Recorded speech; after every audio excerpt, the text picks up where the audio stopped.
खूप दिवसांनी परत आली आहे. आयुष्यात कधी कधी थोडं थांबावं लागतं स्वतःसाठी. हाच एक छोटा विराम घेतला. आता मात्र पुन्हा नव्या उमेदीने नव्या प्रवासाला सुरुवात करते. रत्नागिरीपासून समुद्राच्या लाटांपासून ते निसर्गाच्या शांततेपर्यंत खूप काही सांगायचं आहे. चला पुन्हा एकदा सुरू करूया.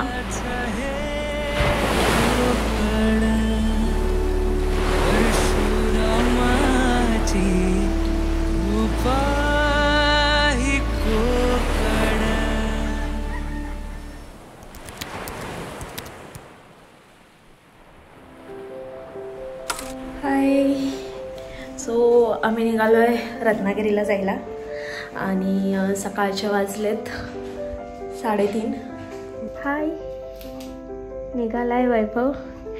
ही आमची बॅग एक लावली आणि बघू शकता तुम्ही 3:30 वाजलेत. घरात सगळे झोपलेले आहेत. आम्ही गपचूपमध्ये निघतोय. निघालोय घरातून सगळं सामान हातात घेऊन हळूहळू दरवाजा लावतोय आणि चला प्रवास करूया आता.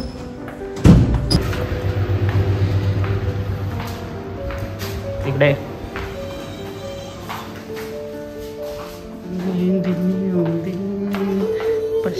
हातात घेऊन चपला हातात घेऊन आम्ही आलोय खाली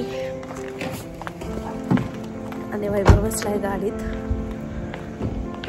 गाडी स्टार्ट करतो आता. बघू खूपच लवकर निघालो. झोपलो पण नाही आम्ही.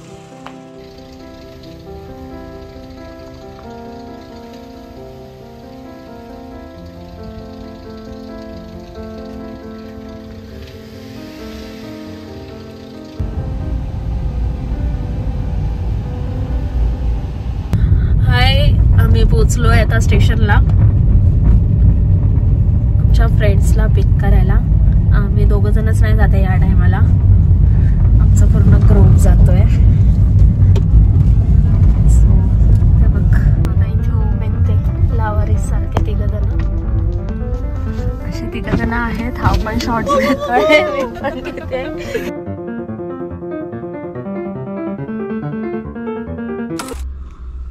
बापरे डेंजर.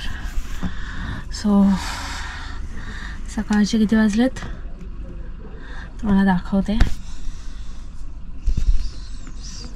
4:40 आणि सगळेजण गेलेत नाश्ता करायला. हो जाऊया आपण तिकडे. मी नाही गेली. मला ॲक्च्युली झोप येत होती. अजून 2 ऑमलेट सांगू आपल्याला. हां फक्त ऑमलेट आहे. ऑमलेट पाव.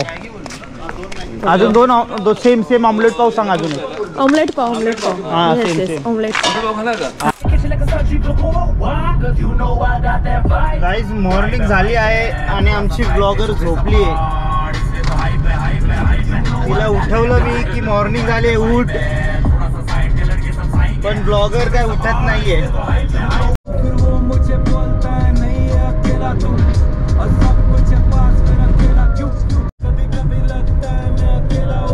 ब्लॉगर उठा.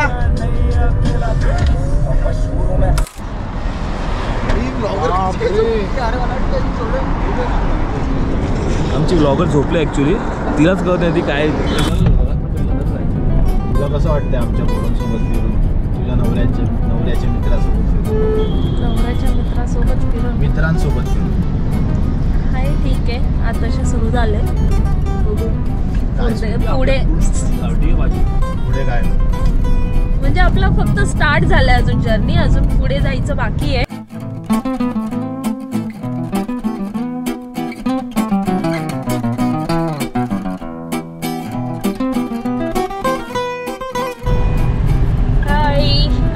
आता आपण पुढे चाललोय गोवा.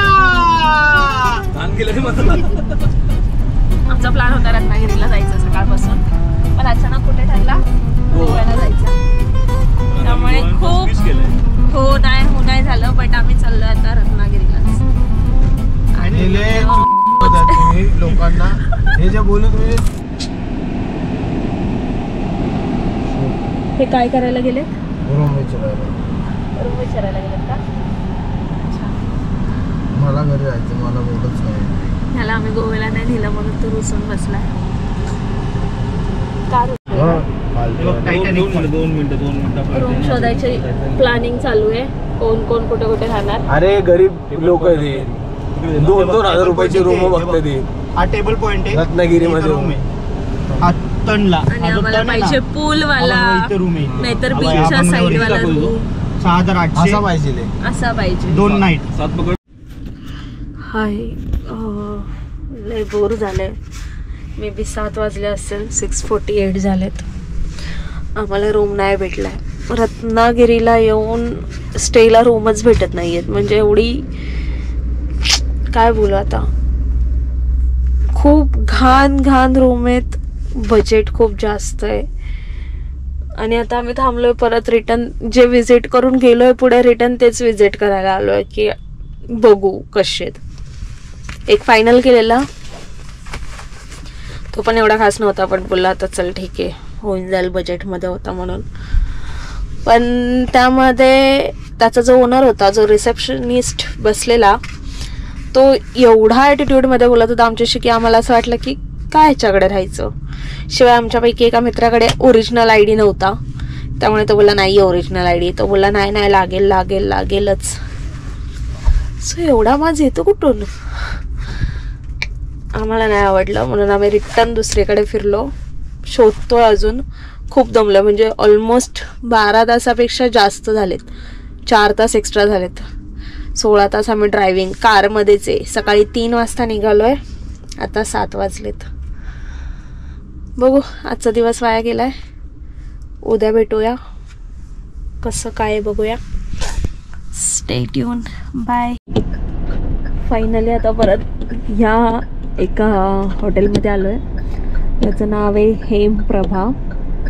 कारण लास्ट टाइम सूरज आणि तनय मे बी आलेले ऑर्डरसाठी तेव्हा त्यांनी इथेच घेतलेलं. अक्षरशः आता 7 वाजलेत. 7:02 खूप गर्दीचा टाइम झालाय. बाहेरून नसता गाड्या. आणि परत उद्या इथून आम्हाला बीच फिरायचेत.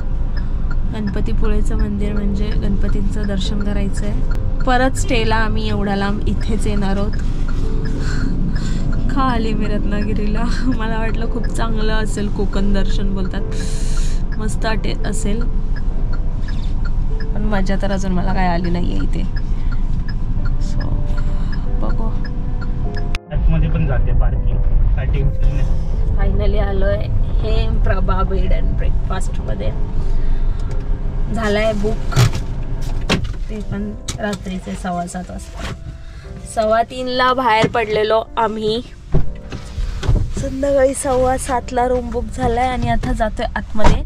तुम्हाला हॉटेलचा आणि रूमचा चांगला व्हिडिओ मी दाखवते. शिवाय माझ्यावर उजेड पण येत नाहीये सो मी तसं दाखवते. आणि म्हणजे महाबळेश्वरच्या व्लॉगमध्ये आम्ही खूप चांगला हॉटेल रिसॉर्ट किंवा रूम असा खूप चांगला बघितलेला. तसा इथे नाही भेटला आम्हाला. बघूया आता आतमध्ये जाऊन.